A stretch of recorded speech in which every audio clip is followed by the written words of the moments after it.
Do Evangelho segundo São Lucas. Naquele tempo ia Jesus para uma cidade chamada Naim, e iam com ele os seus discípulos e muito povo. Quando chegou perto da porta da cidade, eis que levavam a sepultar um defunto, filho único cuja mãe era viúva. Muita gente da cidade acompanhava. Ao vê-la, o Senhor, movido de compaixão para com ela, disse-lhe: não chores. Depois aproximou-se e tocou no esquife, tendo parado os que o levavam. Então disse: jovem, eu te ordeno, levanta-te. E o que tinha estado morto sentou-se e começou a falar. Em seguida, Jesus entregou-o à sua mãe. Toda a gente ficou cheia de receio e glorificava a Deus, dizendo: apareceu entre nós um grande profeta, e Deus visitou o seu povo.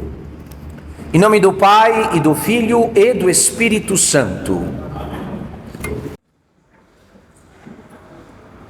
Os evangelhos narram que nosso Senhor Jesus Cristo, durante o seu ministério, durante sua vida pública, realizou 3 ressurreições visíveis. O filho da viúva de Naim, a ressurreição do seu amigo Lázaro, e a ressurreição da menina, da filha do chefe da sinagoga. 3 ressurreições. Mas Santo Agostinho diz que estas foram as ressurreições visíveis. No entanto, não se podem contar as ressurreições invisíveis que nosso Senhor operou e continua operando. Dentre estas ressurreições está a minha e a sua. A minha e a sua.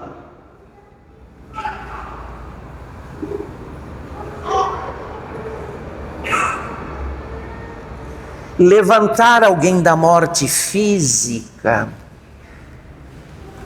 não é ainda a prova de grande e máximo poder. Coisa extraordinária e maravilhosa está em levantar alguém da morte eterna, que é aquela que o pecado produz. E eis, meu irmão querido, minha irmã amada, o que ele realizou conosco. O que ele realizou e continua realizando. Santo Agostinho se colocava na conta dos ressuscitados por nosso Senhor. Vejam os senhores que fascínio, que atração os santos inocentes exercem sobre nós. Este que desde crianças amaram nosso Senhor e mantiveram até a morte a sua inocência ilibada. Teresinha do Menino Jesus, Luiz Gonzaga, Padre Pio de Pietrelcina.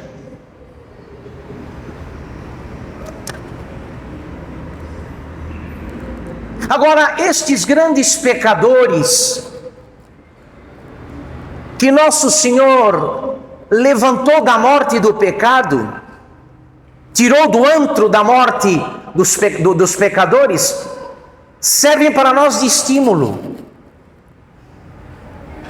Porque nos ajudam a manter firmes os nossos propósitos de luta, a não desanimar.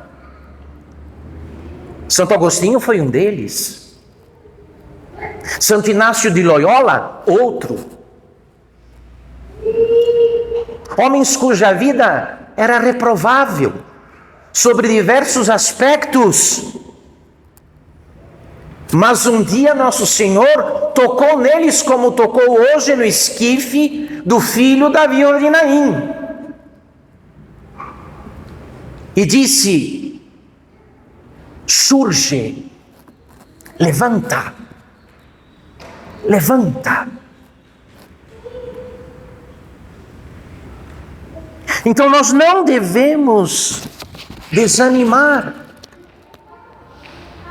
porque se não colocamos nenhum impedimento para que o Senhor se aproxime de nós, e o pior deles seria o orgulho, a soberba, de não admitir que somos fracos e pecadores, que caímos mesmo.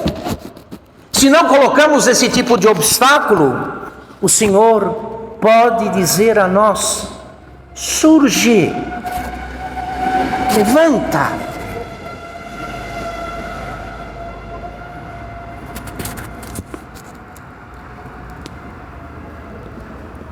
E eu falo aqui não apenas para aqueles que têm a desgraça de cair em alguma falta mais grave.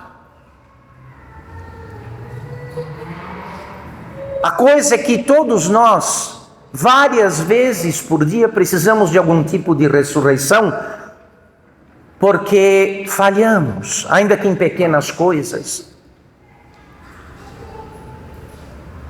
Em várias situações, não em poucas, somos ainda infiéis. E que se não recorrermos à misericórdia do Senhor, essas aparentes pequenas infidelidades, esses aparentes pequenos pecados comprometem a devoção e o fervor, enfraquecem a vida espiritual e jogam a alma na tibieza, na mornidão, na indiferença.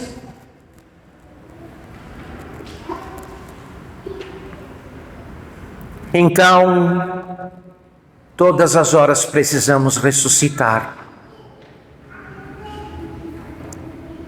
E sabendo disso, Jesus Cristo nunca nos abandona.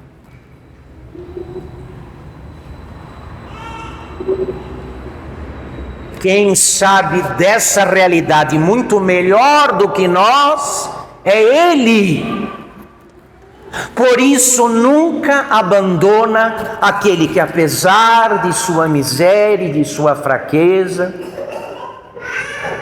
confia no poder e na misericórdia do Senhor.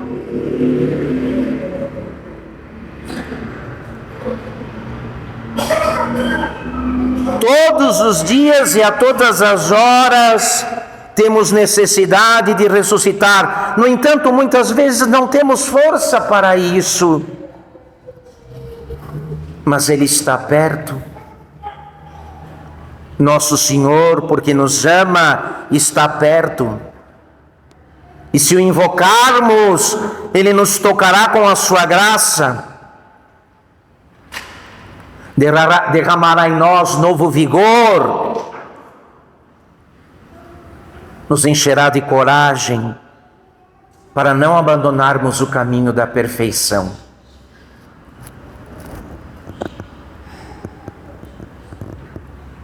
As lágrimas da viúva de Naim moveram o Senhor, que lhe disse: não chores. Ela não pediu nada, só chorava.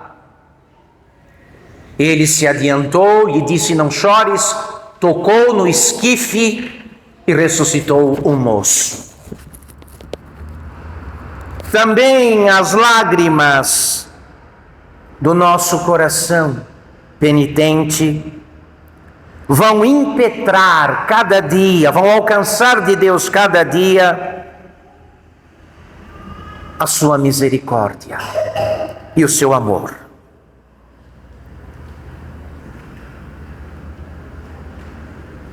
Nas Confissões, Santo Agostinho, fazendo uma retrospectiva de sua vida, se deu conta de que ele viveu assim. O que foi a mim? Ele dizia: ó Senhor, aproximei-me das portas da morte.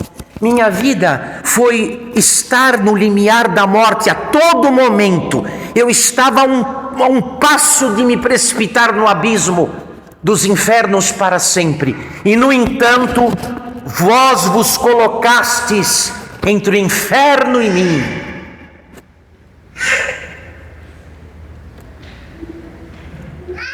ele se deu conta de que a vida dele não foi outra coisa a não ser isso: andar na beira do inferno, sem lá cair, porque Jesus, no limite de todas as coisas, estava ali, sempre presente, sem abandoná-lo, sem deixá-lo sozinho.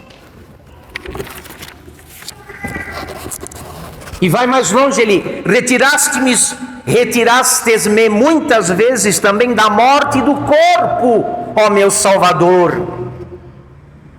Quando me afligiram graves doenças, ou me encontrava exposto a grandes perigos, vós sabíeis, ó bondoso Senhor, que se então me tivesse surpreendido a morte, a minha alma seria precipitada de modo definitivo no inferno e eu estaria condenado para sempre. A vossa misericórdia, a vossa graça anteciparam-se-me, salvando-me da morte do corpo e da alma. Isso e muitas outras coisas fizestes por mim, ó meu Senhor e meu Deus. Eu, o maior entre os pecadores que salvastes, para que servisse de exemplo da vossa benigníssima piedade, confessarei os vossos grandes benefícios, já que me salvastes do mais profundo inferno, uma vez, 2 vezes, 100 vezes, 1000 vezes. Eu sempre tendia para o inferno, e vós sempre de lá me tiráveis. Olha,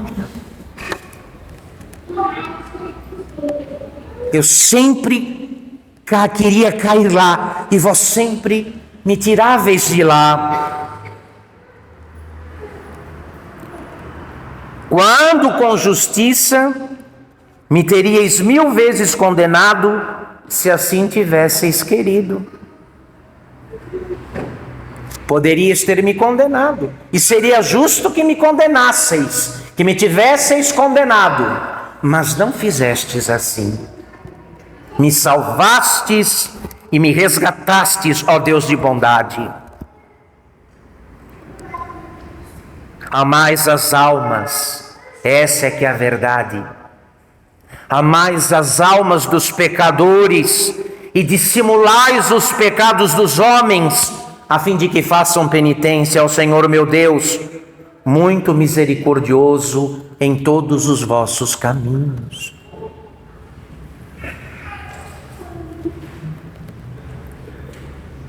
Não deveria a minha alma desfalecer, considerando a grandeza da vossa misericórdia? Não seria de perder o fôlego, de perder os movimentos ao considerar uma tal misericórdia como a vossa, ó Deus, que podendo condenar, não condena, que podendo castigar, não castiga.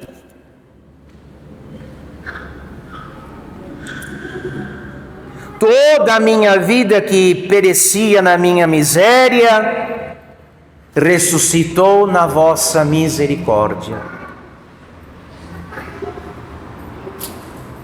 Santo Agostinho resume a vida dele assim: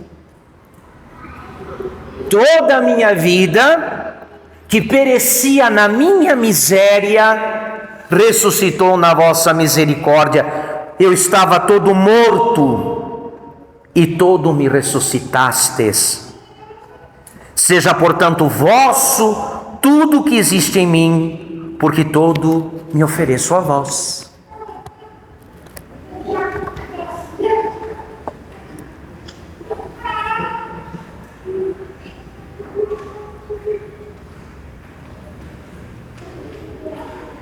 Evidentemente, quando esta for a nossa oração, quando este for o nosso louvor,